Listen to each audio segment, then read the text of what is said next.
I never told my daughter Emily who I truly was, or what I had become over the years. To her, I was just a simple, tired, middle-aged woman working a small government office job. Someone who left home at 7 every morning and returned at 8 in the night. Old sari, worn-out purse, cracked phone screen, a tiny rented home. Emily never saw me buy expensive toys, never saw me celebrate big festivals, never saw me live a luxurious life, because she never knew that I had been the head of strategy for one of the biggest tech companies in the country for the last 15 years. She never knew that my monthly salary was more than her in-laws earned in 6 months. She never knew that I had 3 apartments, 2 penthouses, and crores worth of company shares. At the office, one signature from me changed the fate of 10,000 employees. But at home, I became a normal mother again. Why? Because I had grown up in poverty. I knew the darkness of showing off, and I never wanted arrogance to touch my daughter's heart. And so, I hid everything, until that one day when everything changed. One Tuesday evening, I stepped out of a meeting and Emily called me. Her voice was strange, hesitant, nervous, almost guilty. She said, "Mom, you need to come for dinner on Saturday. Ethan's parents are visiting. They want to meet you." I asked quietly, "Did you tell them about me?" There was silence, a silence that felt like a wound. Then she said, "Just that. You live simple, a small job, not much income." My chest tightened. My own daughter felt ashamed of me. I took a deep breath and said, "It's okay, I'll come." But when the call ended, I sat down on the sofa, and one question kept echoing. Would they recognize me by my clothes or by my character? And in that moment, I made a decision. I would not go as a simple woman. I would go as the poorest version of myself. I had to see who these people truly were. Saturday arrived. I wore the oldest sari I had, its edges frayed, its colour faded, old slippers, 10-year-old purse, uncombed hair tied loosely, and a small cloth bag in my hand. When I looked into the mirror, I didn't see myself. I saw the woman I once used to be, before success, before money, before life changed. And I walked into the most expensive restaurant in the city, crystal lights, foreign music, a place where people didn't just eat, they flaunted their lifestyles.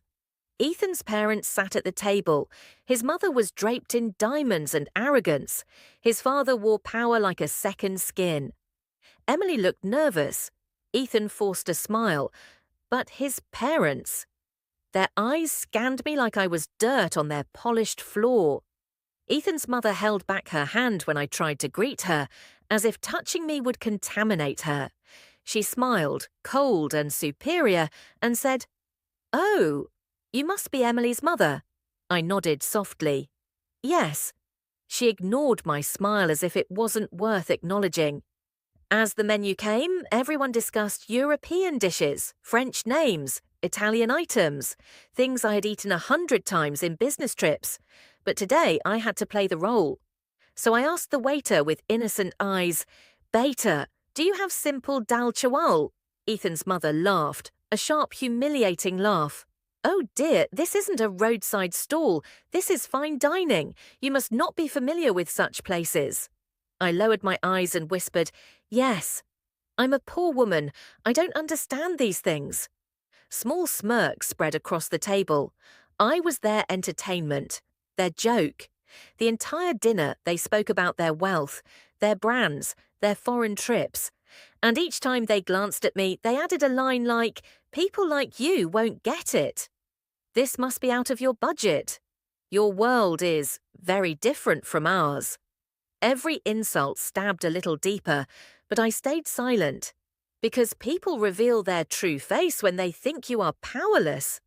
After dinner, Ethan's mother leaned forward with a serious expression.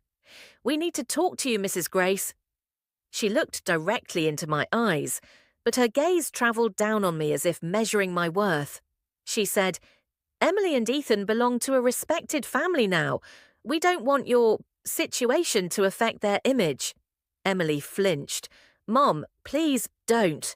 But she continued, relentless. We will give you 10,000 rupees every month if you maintain some distance.